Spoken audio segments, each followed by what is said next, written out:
Like and subscribe Study Hub Tech YouTube channel for all new updates. Don't forget to press bell icon. Never miss any update. जी इस video में हम UK की तरफ से जो fully funded scholarship का ऐलान किया गया है उसके बारे में ब्रीफली डिस्कस करेंगे। तो आपको बता दें जी, कॉमनवेल्थ की तरफ से पीएचडी स्कॉलरशिप का ऐलान किया गया है 2024 में। और ये जी यूके की जानिब से फुली फंडेड ये स्कॉलरशिप अपॉर्चुनिटी है, और इसमें ना सिर्फ पाकिस्तान से या इंडिया से बल्कि तमाम दूसरे ममालिक से इंटरनेशनल स्टूडेंट्स अप्लाई कर सकते हैं, लेकिन उन तलबा का तल्लक जो है वो कॉमनवेल्थ कंट्रीज से होना चाहिए। कॉमनवेल्थ के अंदर कौन कौन सी कंट्रीज है आपको एक दफ़ा विजिट करवा देंगे, पहले आप वीडियो को एंड तक लाजमी देखिएगा। तो आपको बता दें जी, ये जो पीएचडी प्रोग्राम है इसकी जो ड्यूरेशन होगी वो 3 साल तक होगी। ये 3 साल पीएचडी प्रोग्राम है जिसमें आप एडमिशन ले सकते हैं, इंटरनेशनल स्टूडेंट्स भी एडमिशन ले सकते हैं। और इसके लिए जो एलिजिबिलिटी क्राइटेरिया है वो सिटीजनशिप रिक्वायर है। और इसमें जी सिटीजनशिप कौन सी है जी, एलिजिबल कॉमनवेल्थ कंट्रीज से आपका ताल्लुक होना चाहिए। और कॉमनवेल्थ कंट्रीज कौन सी उनकी लिस्ट आपको विजिट करवा देते हैं, या उसके अलावा दूसरी ऑप्शन है कि आपके पास कोई भी रिफ्यूजी स्टेटस होना चाहिए। तो आपको वो विजिट करवा देते हैं जी। कॉमनवेल्थ की जो मेंबर कंट्रीज हैं ये टोटल 56 इंडिपेंडेंट कंट्रीज इसमें शामिल हैं। और ये डिफरेंट जो आपके पास कॉन्टिनेंट्स हैं उसके अकॉर्डिंग उसकी जो लिस्ट है ये प्रोवाइड की जा रही है आपको। सबसे पहले अफ्रीका, और अफ्रीका के आप जो कंट्रीज़ हैं वो देख सकते हैं कि आपकी कंट्रीज में मेंशन्ड है या नहीं है। उसके अलावा फिर एशिया की यानी जो हमारा कॉन्टिनेंट है उसके जो ममालिक इंडिया, पाकिस्तान, बांग्लादेश वगैरह के स्टूडेंट्स भी इसमें अप्लाई करने के लिए अहल हैं। और इसके अलावा दूसरे जो आपके पास कॉन्टिनेंट्स हैं उनकी भी जो कंट्रीज़ की जो लिस्ट है वो इसमें मेंशन्ड है। ठीक है जी। तो ये एक आपके पास एक लिमिट रखी गई है, एक रिक्वायरमेंट है कि ये जो आपके पास कॉमनवेल्थ की जो एलिजिबिलिटी होनी चाहिए, सिटीजन होनी चाहिए, फिर वो इसमें अप्लाई कर सकते हैं, या फिर रिफ्यूजी स्टेटस होना चाहिए। और जो रेजिडेंसी की बात है तो आपके पास एटलीस्ट 2 इयर्स की जो परमानेंट रेजिडेंसी यानी रहाइश होनी चाहिए। ये जो आपके पास एलिजिबल कॉमनवेल्थ कंट्रीज हैं इनकी आपके पास एक रहाइश होनी चाहिए तकरीबन, कम अज कम इसमें जो 2 इयर्स का जो ड्यूरेशन वो आपको बताया गया है। तो अगर आपका तल्लुक है तो फिर आप इसमें अप्लाई कर सकते हैं। और ये बिफोर एप्लीकेशन आपने ये चीज़ लाजमी मद्देनज़र रखनी है। और ये जी पीएचडी में आपने अगर पहले एडमिशन ले लिया है या आप एमफिल में एडमिशन ले गया हुआ है तो आप इसमें फिर एडमिशन अप्लाई नहीं कर सकते। ठीक है जी। तो इसके लिए बेटर ऑप्शन यही है कि आपका जो पीएचडी है वो अभी आपने स्टार्ट नहीं की होगी, तो फिर आप इसमें अप्लाई करने के लिए अहल हैं। और ये जो आपके पास कमेंसमेंट डेट है इसकी यानी ये कब स्टार्ट होगा, तो ये तकरीबन सितंबर अक्टूबर 2024 में इसका जो प्रोसीजर है वो कंप्लीट हो जाएगा, जब जुलाई में बच्चों को ईमेल वगैरह अकाउंट में वो रिसीव होना शुरू हो जाएंगी, जब तलबा को आगाह किया जाएगा कि आप सिलेक्ट हो चुके हैं।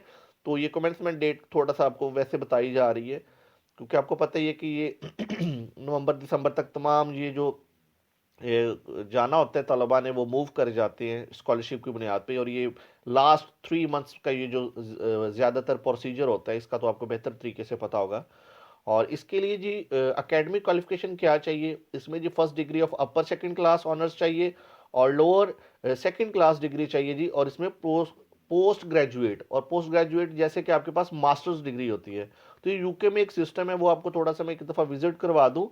ये इनका जो ऑनर्स का जो डिग्री क्लासिफिकेशन एक सिस्टम होता है, तो इसमें जी ये परसेंटेज आप देख सकते हैं, ये फर्स्ट क्लास का है, और ये 60 to 69% है ये अपर सेकंड क्लास है, और ये जी 50 to 59 ये लोअर सेकंड क्लास है। ठीक है जी। तो ये पासिंग मार्क्स की जो परसेंटेज है आप क्लासेस वाइज यूके की बेस ये सिस्टम ग्रेडिंग देख रहे हैं, तो इसके अकॉर्डिंग आपने अप्लाई करना है। तो आपकी जो मास्टर डिग्री है वो इसमें होनी चाहिए। अगर आप पीएचडी प्रोग्राम में अप्लाई कर रहे हैं तो आपका ये ग्रेड वगैरह होना चाहिए। और मज़े की बात अब बता दें जी आपको बेनिफिट क्या होगा इसमें जी। एयर फेयर आपको जो भी जिस कंट्री से भी आप बिलोंग करते हैं आपको एयर फेयर प्रोवाइड किया जाएगा फ्रॉम द यूके। ठीक है। तो यूके से जहां भी आप किसी भी मुल्क से आप यूके की तरफ आते हैं तो आपको एयर फेयर प्रोवाइड किया जाएगा। और जो मंथली आपको वजीफ़ा है वो आप कह सकते हैं ये अमाउंट तकरीबन बनती है 6 लाख के करीब। और अगर आप इसको 12 से मल्टीप्लाई करवाते हैं ये पर मंथ है। और अगर आप इसको मल्टीप्लाई करवाते हैं जी 12 से, तो ये तकरीबन 70 लाख के करीब अमाउंट बनती है। और ये सालाना नहीं है, मंथली है। तो मंथली का मैंने आपको बताया कि 6 लाख बनती है तकरीबन ये पर मंथ। ठीक है, पाकिस्तानी रुपीज में मैं कन्वर्ट करके आपको बता रहा हूँ। और ये कह सकते हैं कि आप सालाना 70 लाख ये अमाउंट वजीफे की बनती है, जो कि आपको जो वजीफे की मद में फ्राहम की जाएगी। और इसमें जी अप्रूव ट्यूशन फी आपको बेनिफिट दिया जाएगा। उसके अलावा जी वार्म क्लॉथेस जो अलाउंस है वो आपको फ्राहम किया जाएगा। स्टडी ट्रैवल ग्रांट भी आपको प्रोवाइड की जाएगी।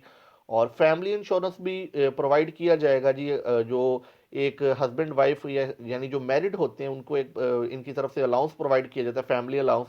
अगर बच्चे हैं तो उसके लिए एक अलहदा जो आपको प्रोवाइड किया जाता है, एक अलाउंस होता है। तो फर्दर मैं एक और वेबसाइट का लिंक भी आपसे शेयर कर दूंगा जिसमें इसकी सारी वो अमाउंट भी लिखी हुई है कि वो चिल्ड्रन के लिए वो कितनी अमाउंट होती है अलाउंस की। तो उसके सारा आप उसको विजिट कर लीजिएगा। और एडिशनल सपोर्ट भी जी प्रोवाइड की जाती है जो डिसेबल होती हैं पर्सनस, ठीक है जी। तो उनको स्पेशल सपोर्ट वगैरह फ्राहम की जाती है, एडिशनल फाइनेंशियल सपोर्ट उनको फ्राहम की जाती है। और इसमें जी डॉक्यूमेंट्स कौन कौन से रिक्वायर्ड हैं जी? सिटीजनशिप या रेफ्यूजी स्टेटस चाहिए आपको, उसका प्रूफ चाहिए। और वैलिड पासपोर्ट चाहिए आपको, या कोई भी आपका जो प्रूफ ऑफ आइडेंटिटी है। और उसके अलावा जी आपको अपनी जो कंप्लीट ट्रांसक्रिप्ट्स रिक्वायर्ड होंगी, 2 रेफरेंसेस रिक्वायर्ड होंगे। और स्पॉटिंग स्टेटमेंट आपको चाहिए होगी यूके के सुपरवाइजर की तरफ से। और उसके अलावा आपको जो लिस्ट ऑफ पब्लिकेशंस है आपकी वो आपने इसमें सबमिट करवानी है। और एप्लीकेशन का प्रोसेस ऑनलाइन ही है, आपने ऑनलाइन एप्लीकेशन इसमें सबमिट करवानी है। इसका थोड़ा सा आपको बता दें तो ये इनका एप्लीकेशन प्रोसीजर होगा कि आपके पास जो कॉमनवेल्थ की जो वेबसाइट है उसके थ्रू आपने जाके जी अप्लाई करना है, ठीक है। ये आपका सीएससी का जो ऑनलाइन एप्लीकेशन सिस्टम है उसके थ्रू आप इसमें अप्लाई करेंगे। और जो एक्सपेक्ट आपको जो आउटकम है वो एप्लीकेशन की वो जुलाई में रिसीव होना शुरू हो जाएंगी, आपको पता चल जाएगा। और आपको पता है कई दफ़ा जो ईमेल्स हैं वो आपको स्पैम फोल्डर में रिसीव होती हैं, आप इनबॉक्स चेक करते रहते हैं ईमेल का लेकिन वो रिसीव नहीं होती। तो आपने अपना स्पैम फोल्डर भी लाजमी साथ साथ चेक करते रहना है। और जी जो भी एप्लीकेंट है वो अपने जो नेसेसरी डॉक्यूमेंट्स हैं उसको सबमिट करवा दे। और इसके लिए जो लास्ट डेट आप देख सकते हैं जी, कॉमनवेल्थ पीएचडी स्कॉलरशिप के लिए जो लास्ट डेट है वो 27 फरवरी है 2024 है। तो इससे पहले पहले आपने अपने जो डॉक्यूमेंटेशन का प्रोसेस है वो सारा कंप्लीट करके आपने इसमें अप्लाई कर देना है। तो आपको बताते चलें, ये आपके पास जैसे अप्लाई नाउ पे बटन पे मैं क्लिक करता हूँ तो ये मुझे ले जाएगा उसकी वेबसाइट पे, कॉमनवेल्थ की स्कॉलरशिप वेबसाइट पे ले जाएगा। और इस पे मैंने जी लॉगिन करना है, लॉगिन के बाद जो भी नेक्स्ट प्रोसीजर होगा वो मुझे फॉलो करना पड़ेगा। तो ये इनका तरीकाकार था आपके पास। और इसके अलावा ऑनलाइन एप्लीकेशन का तो थोड़ा सा आपको बता दें कि किस तरह से आपने इसमें अप्लाई करना है।